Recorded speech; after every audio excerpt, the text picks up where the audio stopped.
pinakadako karon nga gigamit ni Satanas sa paglimbong sa mga tao, nga ang mga tao magpakisayon, makigpangutana o makikistorya sa mga patay. Gigamit ang mga espiritista. Ug ako ganing ikasubo sa pag-ingon nga daghan gani sa mga Kristohanon karon nga nagpakaroon ingnon nga na sa Dios, nagdangop sa mga espiritista, nagdangop sa mga engkanto, nagdangop sa mga tambalan, nagdangop sa mga albularyo, mga manuthuay og unsa pa, makigsulti sa mga matay aron sa pag-ayo sa ilang mga balatian. Lakod nga pagkasulti ingnon ko ikaw, mao kini ang buhat sa mga kulto nga gipanguluhan sa yawa ni ining kalibutan.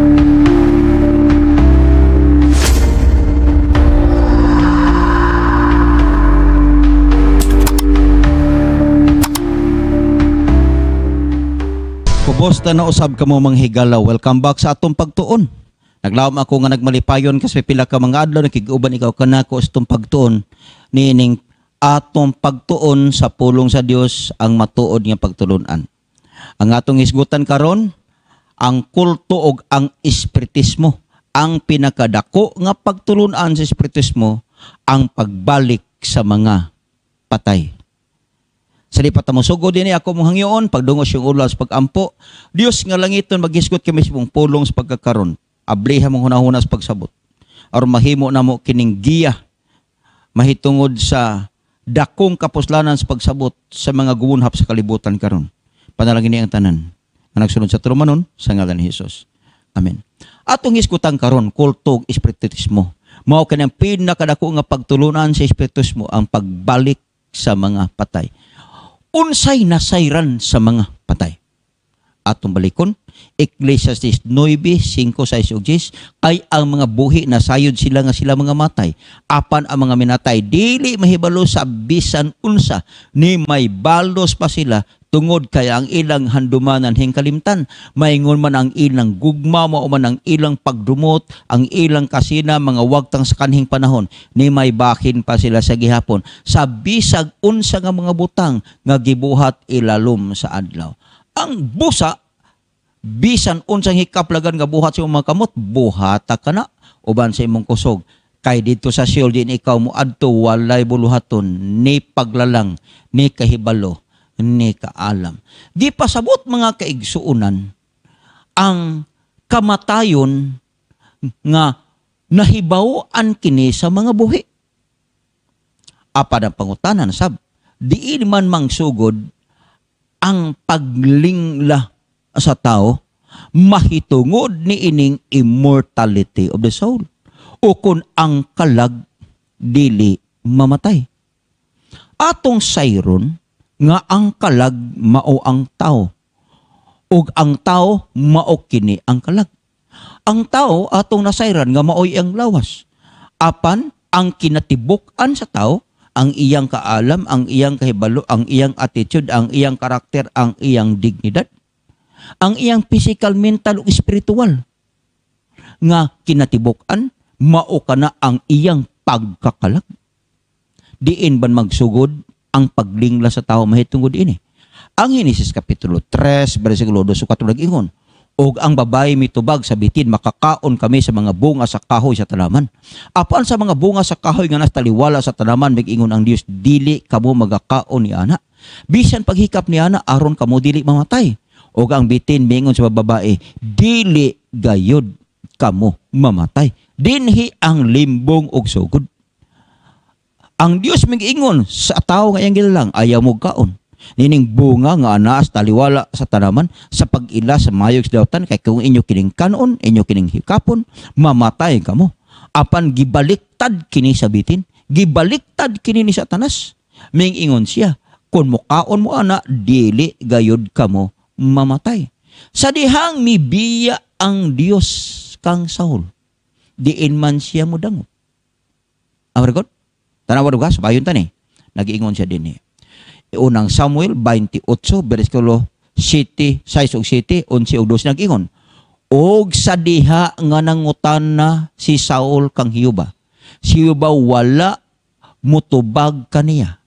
Ni pinaagi sa damgo, ni pinaagi sa Urim, ni pinaagi sa mga manalagda. Og mingingon si Saul ang sulugoon, pangitahi ako og usa ka babaeng espiritista, aron mo adto ako kaniya, og mangutana kaniya, og ang iyang sulugon mayon kaniya ani akaron dihay usa ka babae nga espiritista didto sa Endor. Muadto kaniya og mangutana kaniya, og ang iyang sulugon mayon kaniya ani akaron adunay usa ka babae nga espiritista didto sa Endor.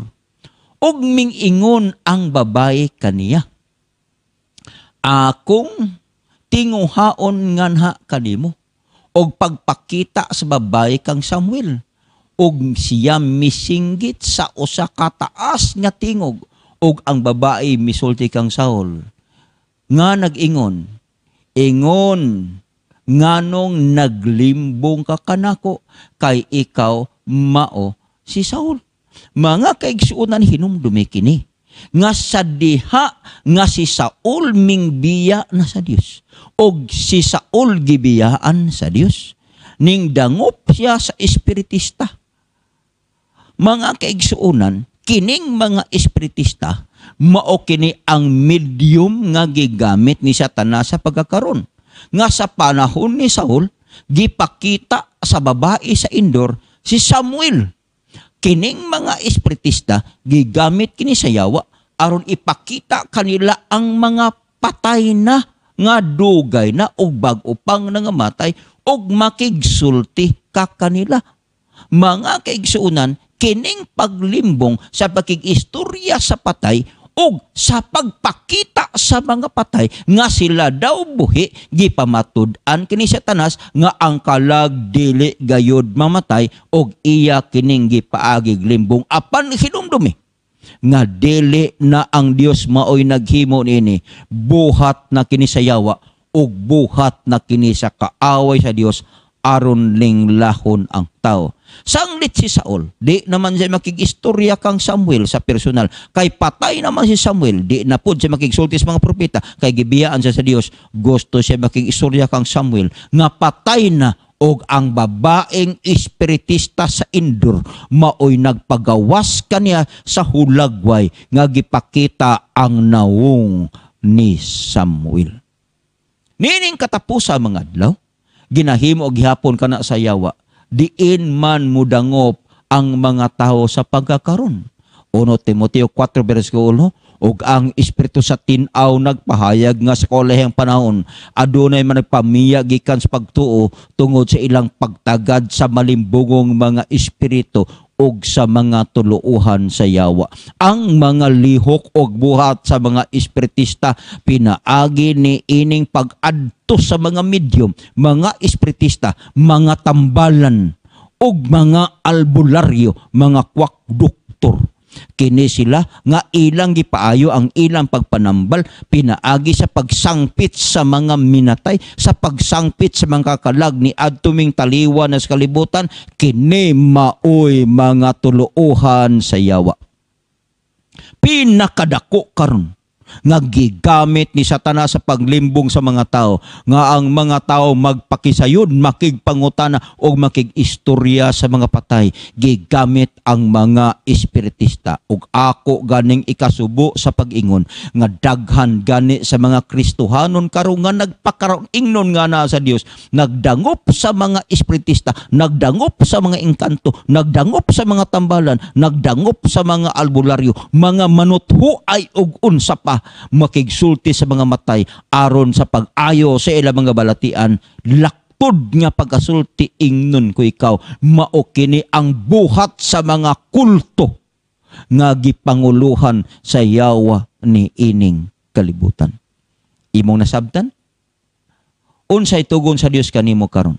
Deuteronomio 18, 12. Dili hingkaplagan uban kanimo ang bisan kinsa nga nagapaagi siya mga anak nga lalaki kon mga babae sa kalayo. Usa ka nagagamit sa pagpagtagna, usa ka pagpanghimalad kun anting-antingan kun diwatahan, kun magwiwili, kun magpagkitambag sa mga espiritu, kun sa pag-ilas sa mga malalangon, kung tigpangutana sa mga minatay, kay dulumtanan alang kang Hioba, kang bisan kinsa nga nagabuhat ni ining mga butanga, tungod ni ini ang dulumtanan gisalikway sila ni Hioba nga imong Dios sa imong atubangan. Ang pagdangop ngadto sa mga espiritista, sa mga anting-anting, sa mga mulumanalagna, pagpangutana ngadto sa mga minatay, pag-adto sa mga tambalan, pag-adto sa mga anting-antingan, kana sila mga kaigsuunan, makahinungdan nga ikaw pagabiyaan sa Dios, sa mga anting-antingan nga naminaw karon, sa mga espiritista nga nagapangutana sa mga minatay, sa mga kulto nga mga pangulo, sa mga kaigsuunan nato nga mudangom bakig istorya sa mga patay mahitungod sa ilang mga balatian, sa mga diwatahan, kana sila maoy pinakadakong limbo nga gigamit ni Satanas ni ining kalibutan aron paglingla sa mga matarong o kanang pagduol ni anang mga klase sa mga tao, mga kaigsuunan, manghihimalad, anting-antingan, diwatahan, managnaay, magwiwili, magpakigtambag sa kailang espiritu, kung pag-ila sa mga malalangon, kung magpangutana sa mga minatay, kana sila dulumtanan alang sa Dios, og si bisan kinsa ang mudangop ni anang mga tawhana sigon sa ato natunan, giangkon sila nga ila siya sa kaaway og pangulo sa mga dautan nga mao ang yawa ni ining kalibutan. Imo bang nasabtan? Gikan karon ayaw na pagdangop ni anang mga espiritista. Unsay dangatan sa mga espiritista? Pinadayag 21:8 apan alang sa mga talawan sa dili matinuohon, ug sa mga malaw-ay, ug sa mga mumuuno, ug sa makilawason, ug sa mga lumayan magisimbang Dios, ug sa tanang mga bakakon ang ilang bahin, mga paghiadto sa linaw nagasilaob nga kalayog asupre nga mao ang ikaduhang kamatayon. So kanang mga espiritista, mga anting-antingan, mga diwatahan, ang giingon sa balaang kasulatan, apil na sila sa mga taong silutan ngadto sa kalaglagan, kay sila mingdangop ngadto sa yawa, ug ilang gisalikway ang Dios pinaagi sa pagtagad sa ilang mga pagtulunan. Kadaghanan sa naghimo dining mga espiritista, mga diwatahan, mga anting-antingan, mao kini ang pagtulunan sa mga kulto sa kalibutan. Kining mga kulto nga nang gawas karon nga wala magtuman sa sugo sa Dios. Kini sila mao gigamit ni Satanas karon sa paglingla sa mga tao sa kalibutan. Unsay tambag kanato sa Dios karon? Leviticus 19:31. Dili kamo magliso ngadto kanila nga espiritista ni mangadto sa mga salamangkiro. Dili kamo magapangita kanila aron kamo mahugawan pinagi kanila. Ako mao si Hioba ang inyong Dios. Nagtambag ang Biblia, nagtambag ang Dios pinagi siyang pulong nga dili kamo adto sa mga espiritista, di kamo adto sa mga samalangkiro ug sa mga tingpanghimalad, dili kamo adto sa mga anting-antingan aron makadawat og anting-anting, dili kamo adto sa mga medium, sa makig-istorya sa mga patay, kay hugaw kini og dulumtanan kini atubangan sa Dios. Kung doon na kay balatian, ayaw dangop kanila. Kung doon na kamoy balatian, ayaw ko pagdangop sa mga espiritista aron ko maayo. Ayaw ko pagdangop ngadto sa mga salamangkiro. Ayaw ko pagdangop ngadto sa mga tao nga makig-istorya sa mga patay. O ang mga minatay musulti kung unsay tambal sa imong kaayuhan, kay mao kanay hinungdan nga ikaw ihatod ngadto sa kalaglagan. Naglaom ko ang atong pagtuon, imong nasabtan. Magampo ta.